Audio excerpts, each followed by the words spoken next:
Hey everyone, so last year you might remember I did a video talking about Snow White on Walt Disney's birthday. Well, it's Walt Disney's birthday again.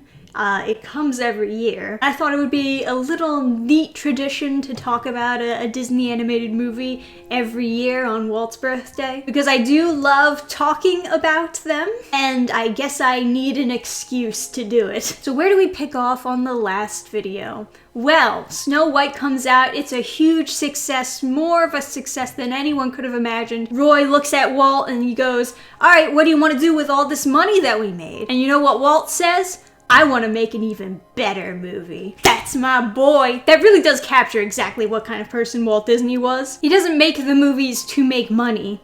He makes money to make the movies. So originally, the next movie that he was going to do after Snow White was going to be Bambi. But there was a change of heart, and he called on those to halt production of Bambi because he didn't think it was good enough. No, not for the follow-up to Snow White. Bambi can get the fuck out of here. I got an even better movie that we should do first. Ladies and gentlemen, Pinocchio. An adventure story of all things to do for your second animated movie. That takes some balls. So adventure stories, we know that they're pretty episodic, because the idea is that you are going from one place to another. You're adventuring to different types of areas, different types of goals and villains that you meet along the way. And there's going to be a lot of money put into designing each and every scene in an adventure story. So it takes a little bit more effort. Some people don't really like episodic movies, and I can kind of understand why, because it feels unfocused to just jump from one place to the other and to be changing motivations as you go along the way. I personally enjoy adventure stories myself, and I think that Pinocchio is probably one of the most well-done episodic movies out there. Granted, I am gonna be very biased during this video because this is probably one of my favorite, if not my favorite, Disney movies. So he started production of Pinocchio, and basically the sky was the limit as far as he was concerned about the budget. He was willing to blast as much money as he wanted in this movie to make it perfect, because it had to be even better than Snow White. That was the expectation. And where do all great stories start? It starts with the characters. You gotta get the characters right first and foremost. Now, for those of you who read the original Pinocchio story, Pinocchio is originally kind of a dick. He's kind of that mischievous character who always gets himself into trouble, and that's originally what they were going with, because they wanted it to be kind of accurate to the original story, original character. They did multiple tests with that type of character, and you know, it just wasn't working because he was too unlikable. So they had to go through like this brainstorming session about how to do the character, how to design the character, and then eventually they got the idea to make him more of an innocent character. More like a genuine child who is still learning about the world. Not so much that he's ill-willed or mean to anyone, but just that he gets wrapped up with the wrong crowd and makes mistakes just like any child would do. And one of the things I really love about how Pinocchio is animated in this movie is how his body itself, all the creative ways it moves like a puppet. Like he is able to spin his legs around, and he spins his head all the way around while Honest John is circling him. And I do think they did a great job in making Pinocchio captured in that way, like just a child who gets thrown around into the world, and he's still trying to learn. He's still trying to figure out what is right from wrong. Of course, you can't just have a completely innocent kid just being pushed around every which way. So he needed a sidekick. He needed someone to help guide him in the right direction. And in the original Pinocchio story, there was a cricket who tried to tell Pinocchio to go to school and do the right thing. which Pinocchio like crushed with a rock, and that was, you know, it's metaphoric for him not listening to his conscience. So they got the idea to adapt that cricket into a sidekick character who actually has the job of being Pinocchio's conscience. Oh, and Jiminy Cricket, my god, if you don't love Jiminy Cricket, I have no idea why. I just don't get it. It's funny, when they were first designing him, he did actually look like a cricket, and then Walt just kept on telling the designer, yeah, simplify it more, make it a little bit more simple, cuter, and eventually it just looked like a little green person, and he's like, perfect. So you only know that it's a cricket because his name is Jiminy Cricket. And basically his whole character is kind of meant to be like a very American values type of guy. Like, he very much reminds me of the father figure in those older movies that keeps on trying to lecture their kids about hard work and responsibility. That's Jiminy. But he wasn't just like a perfect character. He wasn't like an angel like the Blue Fairy was. He was an actual character. He was actually like flawed, and he was funny. He had his own personality, and he got into fights with Pinocchio. He was lecherous. And then of course there's the cute animal characters who are all about the visual comedy. You know, these classic Disney movies, what really separates them from Disney movies that Walt wasn't involved in, even the Disney Renaissance, and I love the Disney Renaissance, but they're never quite like classic Walt Disney. And I think one of the main things that kind of separates them from each other is the visual comedy. There was so much more visual gags in the older Disney movies. There was so much more going on visually in general. And a lot of comedy, as it's gone forward in time, has been almost strictly verbal. And you know, I talked about this from the Snow White video, that what Walt Disney would actually do is he would actually pay people extra to come up with animated visual gags, and they would just like shove them all in the movie. And it's just because he loved it so much. He loved animation, and I love animation, and I love watching a joke being told in an animated visual way as opposed to somebody just telling a joke, because anyone can just tell a joke. It doesn't have to be an animated movie for verbal comedy, but it does have to be animated for a cat to like cross its arms and huff like a little spoiled child. So that's definitely something that the classic Disney movies have over basically any other Disney movie that Walt Disney himself didn't work on, because I guess they stopped paying people extra for the visual gags, or whatever promotional deal they had going on for creating more visual gags. I guess maybe at one point they stopped doing that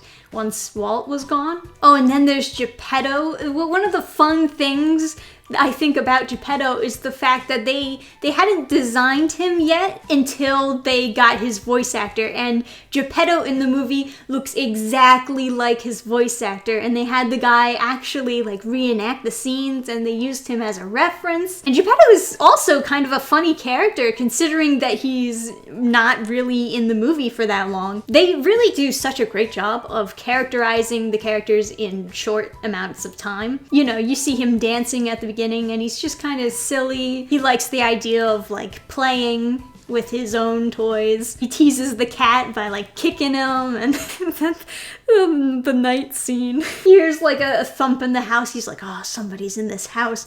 This dude just pulls a pistol from underneath his pillow. I don't know why. That's so funny to me. I guess it's just because, like, that would definitely not fly nowadays for the one of the main characters to just pull out a pistol from underneath his pillow. Then you got the villains. You got, like, the two goofy villains on the side, and then you have the two serious villains. Or three if you count Monstro. And I definitely thought that the two goofy villains were, like, kind of cool. It's just, I don't know, something about their design and the way that they went about communicating with Pinocchio was always very fun, even though they are just kind of trying to swindle him. I found out later that the cat character, what was it, Gideon or something like that? The cat character was originally had a voice actor to him, and of all people to voice him, he was apparently supposed to be voiced by the same guy who was doing Bugs Bunny at the time. So he was like a super famous voice actor, was going to voice the cat.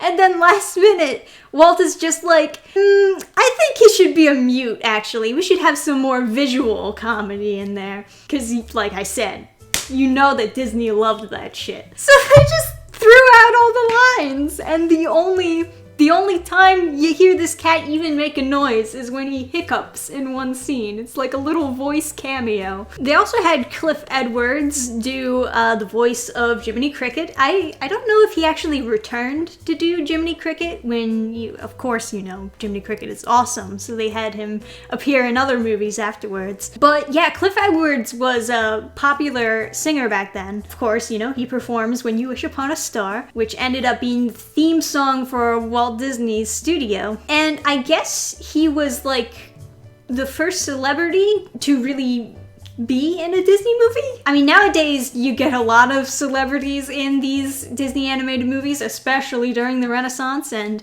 it practically seems like any animated movies these days has to have at least one celebrity name. And then of course the voice of Pinocchio. Apparently there were a lot of adult voice actors trying out for the voice of Pinocchio, and Walt was basically just like, nah, man, it's gotta be a kid. That's my boy. I will say, all the kid voice actors that they hire for Disney movies, they always turn out to be like pure winners. It's almost like kids can act too, huh? But definitely like the most amount of work that was put into this movie is all in the animation field. They actually made a model. I mean, back when they didn't have CG to do on the computer, they actually handmade a model of the wagon, Stromboli's wagon, and filmed it to actually put in the movie. I remember when I saw the wagon, and I kind of paid a little bit more attention to it when I was watching the movie as an adult, and I was thinking,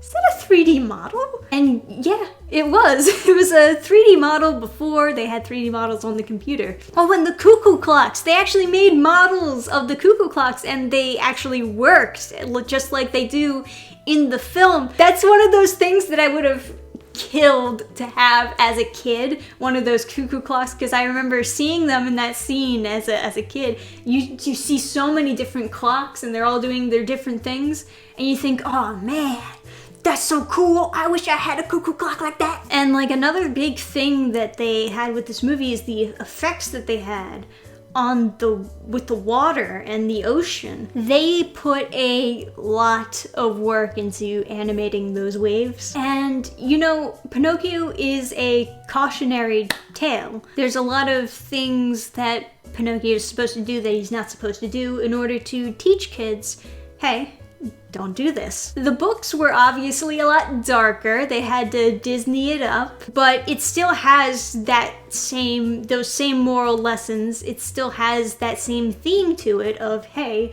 don't do this. It's about how kids, especially kids who are watching the movie, can have these temptations, but you have to listen to your conscience. You have to do the right thing. And one of the best ways to get that across to kids is with the fear method. The fear of, hey, you don't want to end up like this, Thea.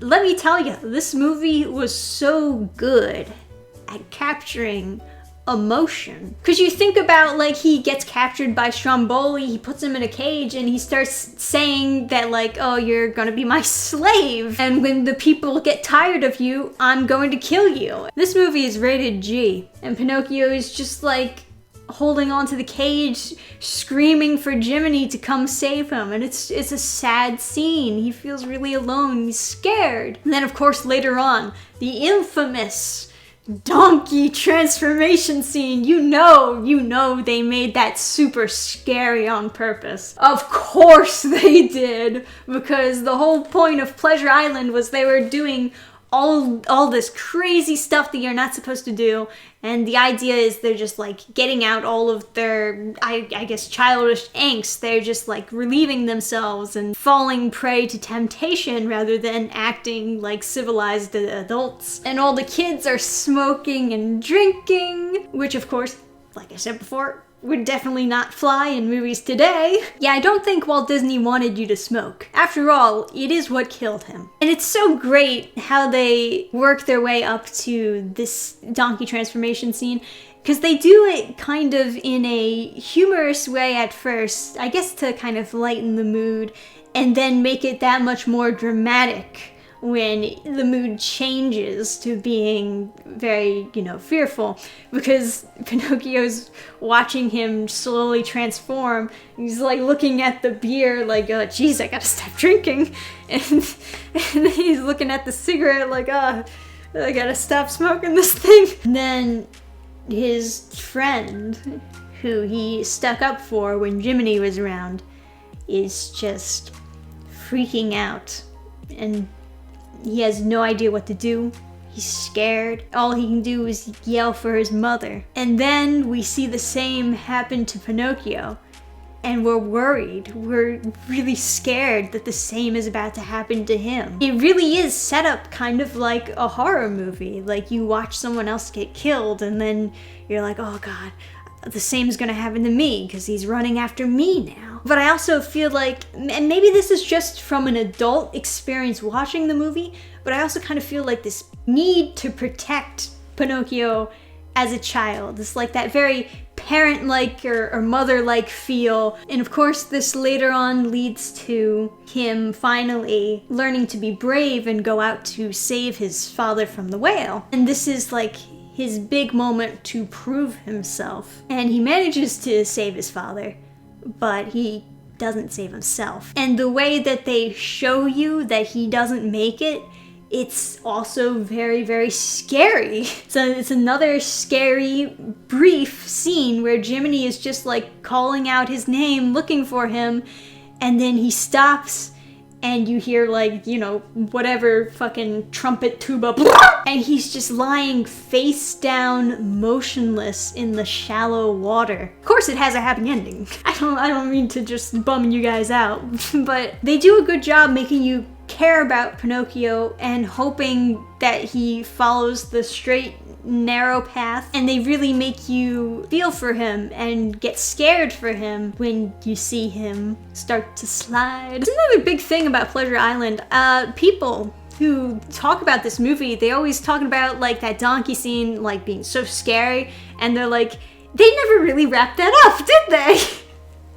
You're right. They don't really wrap up a good conclusion to shutting down Pleasure Island so that boys are no longer turned into donkeys over there. It wasn't really that important to the story because it's Pinocchio's journey that's important. It's his experience to finally turn into a real boy. But of course, he himself was also at risk of turning into a donkey so long as he was on the island. So it made more sense for him to immediately get off of the island. You would think that now that he's a real boy and now that he's home with his father, everyone's a happy family, that maybe he tells Geppetto about that island. Maybe you alert the authorities. But that's really up to the audience's imagination how that goes down. There was actually plans for a Pinocchio 2. How long ago was that? Let me look it up. Yes, so in the mid-2000s, they were in development on a sequel to Pinocchio. That is way late for a sequel, but of course Pinocchio, in my opinion, does not need a sequel. It's actually much better without a sequel. I think it works perfectly on its own. Thank you very much. I don't think it had anything to do with Pleasure Island though. The very brief description is Pinocchio was on a strange journey for the sake of something dear to him. It's a story that leaves Pinocchio to question why life appears unfair sometimes. Does Geppetto die in the sequel? What does that mean? We don't need a Pinocchio sequel, is my point. I actually wouldn't have minded if they did like another short Pinocchio, or short like animated film, like 20 minutes or 10 even, of him just saving the other Boys on Pleasure Island. Just because so many people say, oh man, they never wrapped that up. I personally don't really have much of a problem with it. It is sad that they never wrapped it up because it makes you, think, oh god, those boys are gonna be sold to the circus. We don't need a live action adaptation either, but we're gonna get one. We're gonna get one anyway. And Tom Hanks is gonna be Geppetto. Let me tell you, when Pinocchio came out, it was, without a doubt, received well by critics. Have you seen the movie? It is better than Snow White. At the very least, animation-wise, it is better than Snow White. They put in a lot more money in it, got so many different characters, so many different areas, so many different scenes and places to explore. You would be sad to find out that when this movie came out in theaters, it did not succeed. It actually only made back about half of what it cost to make it. So they actually lost money on Pinocchio. Walt Disney really put his heart and soul into making this movie, and he was very depressed when it didn't do so well in the initial box office. However, they did re-release Pinocchio later on and eventually made their money back as time went on. As far as the reasoning behind why it didn't do so good during its initial release, keep in mind, this was during World War II. So a lot of people say, oh, it's probably because the European market was cut off. So it was basically just mostly the US where the money was coming in. That's a good point. But even Snow White managed to make, what was it, 3.5 million just in the United States and Canada during its release. I think another problem with Pinocchio and why it didn't do so great has to do with the press, because keep in mind, when Snow White and the Seven Dwarfs came out, there was a lot of press around it because everyone was, sure that it was going to be like a laughable failure, that nobody would go see it.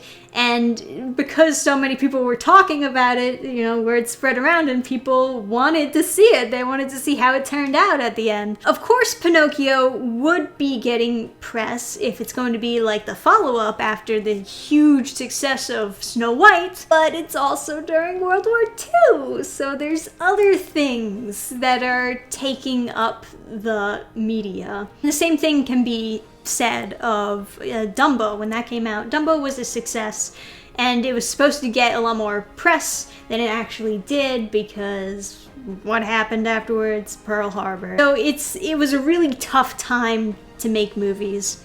And, I feel for Walt and I feel for Disney Studios at the time. They were doing so well making these movies, and these movies really are masterpieces, but it was very difficult for them to keep a hold of success. It felt like it was very fleeting, it was very all over the place. And originally Walt wanted to only do animated movies, and it didn't turn out that way because he came to the realization that it just wasn't going to work. Eventually the money would dry up if they couldn't get back the money that they were spending. Regardless, Disney had a lot of hope going into this film, and his success from Snow White was obviously had a lot of inspiration when it came to making this one. A lot more optimism in making this one, a lot more confidence. The whole song, When You Wish Upon a Star, that really captures how Walt was feeling during that time because of this grand success from Snow White. He really did believe that he made his dreams come true just because he believed that it could happen. And that's really why it became the Walt Disney theme song, is because it meant so much to him. Oh man, this video is getting longer than I anticipated. I'm sorry guys, I can't help it. I love this movie, I really do. And it is still, to me at least, an inspirational story. Even if it didn't have nearly as much success as Snow White did, in his eyes, it was perfect. In his eyes, this was a masterpiece that he could be proud of. And I personally completely agree. This is, without a doubt, a masterpiece. So thank you guys for joining me for our new little tradition of celebrating some of Walt Disney's movies on his birthday. Be sure to leave your own thoughts and comments down below. Tell me what you think about the movie Pinocchio, or if you've never seen it. Can you believe that I've actually met people who've never seen Pinocchio? Or who haven't watched it as an adult, they only watched it as a kid and remembered how, like, scared they were of the donkey scene. Remember to like the video, subscribe if you'd like to see more videos from me. Thank you guys for watching. I'll see you next time. Bye! Program restart.